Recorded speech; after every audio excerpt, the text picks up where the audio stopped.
Detroit. It feels good to say that.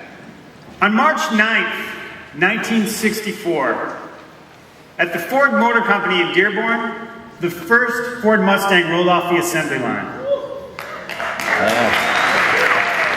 But on that very same day, just a few miles away, at Mount Carmel Mercy Hospital in Detroit, I also rolled off the assembly line.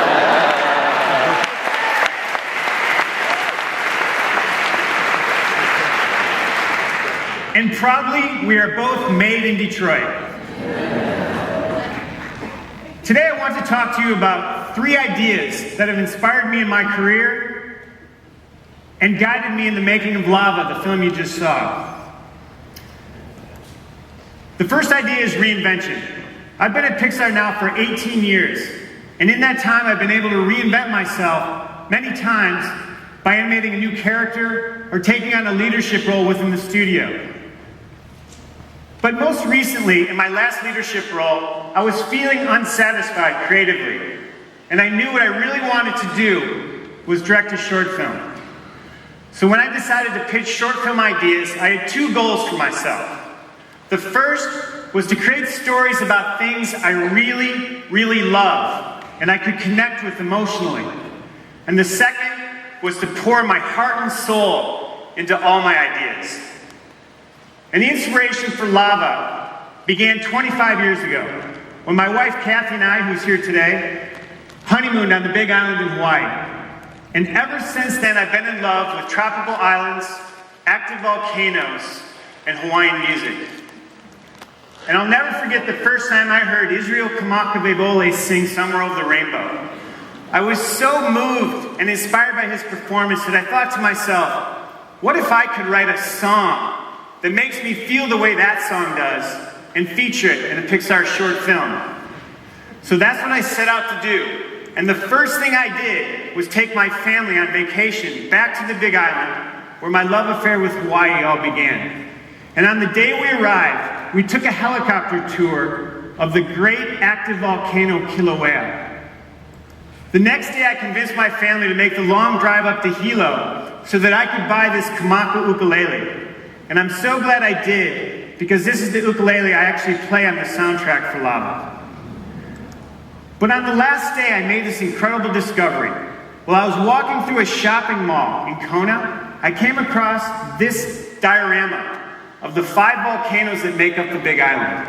And as I got closer and closer, I saw this tiny little sign on the bottom of the seafloor that read Loihi.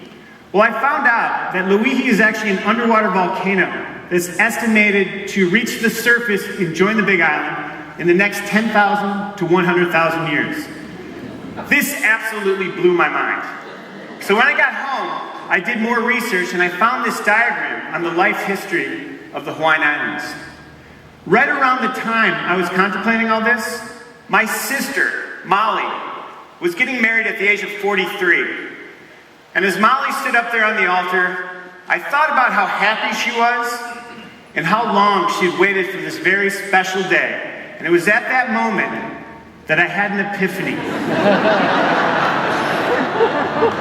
What if my sister Molly was a volcano?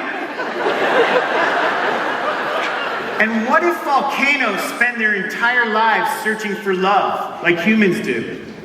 And so for the next 8 months, I worked with our development group, creating the story and writing the song for Lava.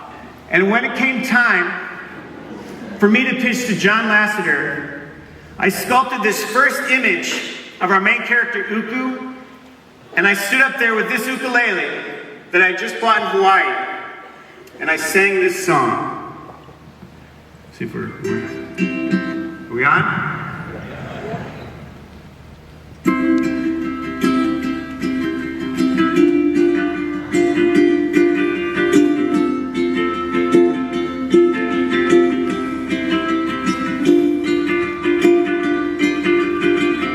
A long, long time ago, there was a volcano living all alone in the middle of the sea. He sat high above his bed, watching all the couples play. wishing that he had someone to. And from his lava came this song of hope that he sang out loud every day for years and years. I have a dream I hope will come true, that you're here with me and I'm here with you. I wish that the earth's in the sky up above will send me someone to love.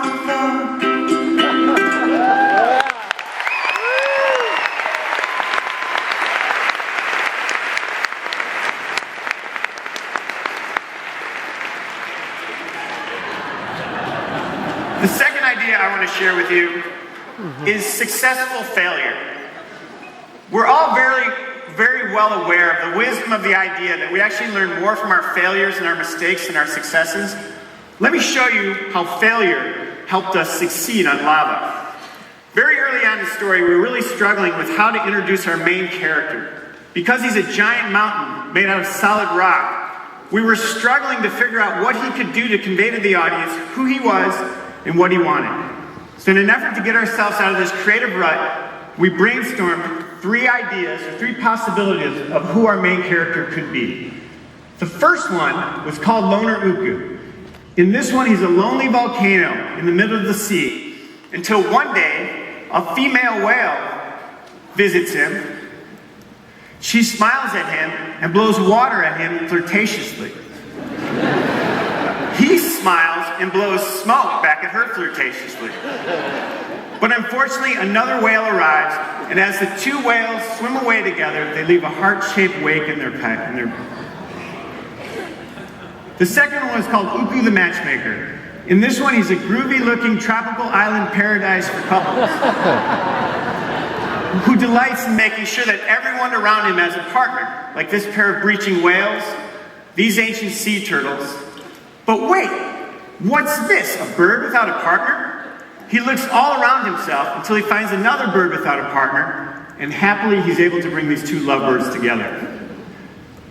Finally, in Uku the Dreamer, he's a daydreaming tropical island paradise, until a dolphin drops by and invites him to join her for a swim.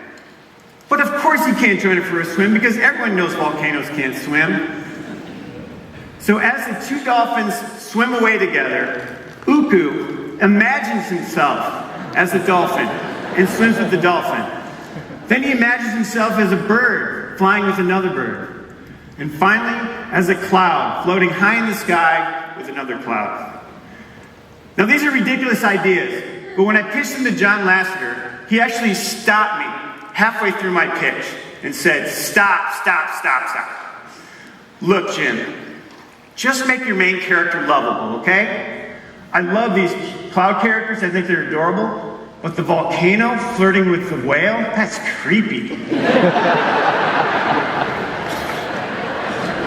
So unfortunately, I left this meeting feeling like I had totally failed and I was totally humiliated. But this actually turned out to be the best review I ever had with John, as many of these ideas ended up in the final film.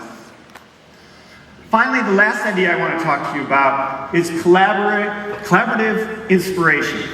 You see, filmmaking is a team sport, and my job as the director is to inspire and provide a singular vision of the film I want all the artists on my team to make. One of the big challenges we had on Lava was to create characters that were believable and appealing as both a character and a place. And in order to do this, I knew that I had to pick very specific places in Hawaii for our artists to use as reference in their designs. So here's our sculpt of Uku, and you can see the places that inspired his design. And by collaborating and inspiring each other on this film, we were able to create a character that I wish and I hope that I'll be able to go visit someday. So Detroit, spread the word. We have to take chances and reinvent ourselves. We have to learn from our failures, and we have to inspire others with our ideas. But most importantly, we have to pour our heart and our souls into everything we do. Thank you very much for having me here today.